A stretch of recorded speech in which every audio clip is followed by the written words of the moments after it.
De novo Jesus lhes falou por parábolas, dizendo: O reino dos céus é semelhante a um rei que preparou uma festa de casamento para seu filho. Enviou seus servos a chamar os convidados para a festa, mas estes não quiseram vir. Enviou ainda outros servos, dizendo: Digam aos convidados: Eis que já preparei o meu banquete. Os meus bois e animais da engorda já foram abatidos, e tudo está pronto. Venham para a festa. Mas os convidados não se importaram e se foram, um para o seu campo, outro para o seu negócio. Outros, agarrando os servos, os maltrataram e mataram.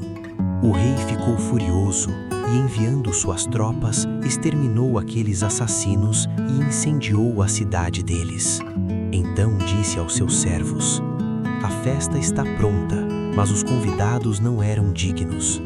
Vão, pois, para as encruzilhadas dos caminhos e convidem para o banquete todos os que vocês encontrarem. E saindo aqueles servos pelas estradas, reuniram todos os que encontraram, maus e bons. E a sala do banquete ficou cheia de convidados.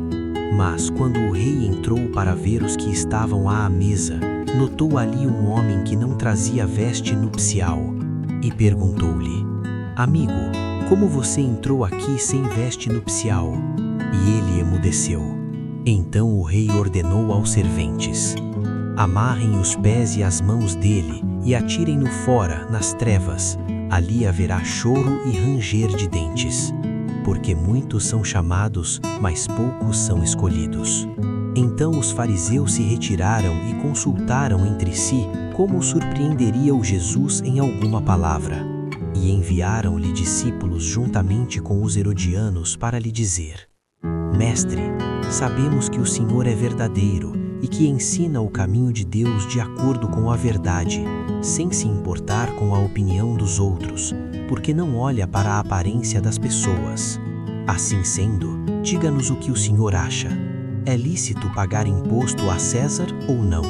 Mas Jesus, percebendo a maldade deles, respondeu: Hipócritas, por que vocês estão me pondo à prova? Mostrem-me a moeda do imposto. Trouxeram-lhe um denário. E Jesus lhes perguntou: De quem é esta figura e esta inscrição? Eles responderam: De César. Então Jesus lhes disse: Deem, pois, a César o que é de César, e a Deus o que é de Deus. Ouvindo isto, se admiraram, e deixando-o, foram embora. Naquele dia, alguns saduceus que dizem não haver ressurreição, aproximaram-se de Jesus e lhe perguntaram: Mestre, Moisés disse que se alguém morrer, não tendo filhos, o irmão desse homem deve casar com a viúva e gerar descendentes para o falecido. Ora, havia entre nós 7 irmãos. O primeiro, tendo casado, morreu, e não tendo descendência, deixou sua mulher para seu irmão. O mesmo aconteceu com o segundo, com o terceiro, até o 7º.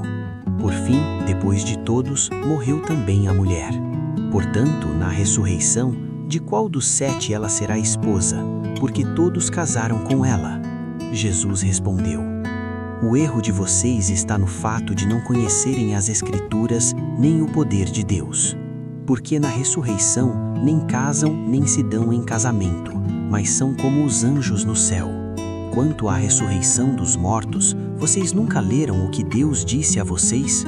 Eu sou o Deus de Abraão, o Deus de Isaque e o Deus de Jacó. Ele não é Deus de mortos, e sim de vivos.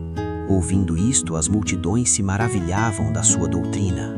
Entretanto, os fariseus, sabendo que Jesus havia silenciado os saduceus, reuniram-se em conselho. E um deles, intérprete da lei, querendo pôr Jesus à prova, perguntou-lhe: Mestre, qual é o grande mandamento na lei? Jesus respondeu: Ame o Senhor seu Deus de todo o seu coração, de toda a sua alma e de todo o seu entendimento. Este é o grande e primeiro mandamento.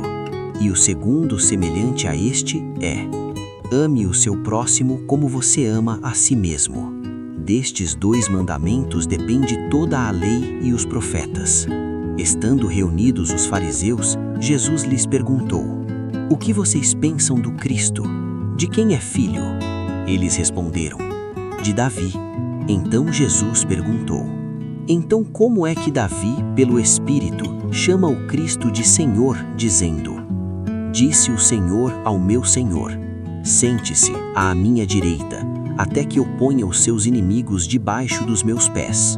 Portanto, se Davi o chama de Senhor, como ele pode ser filho de Davi?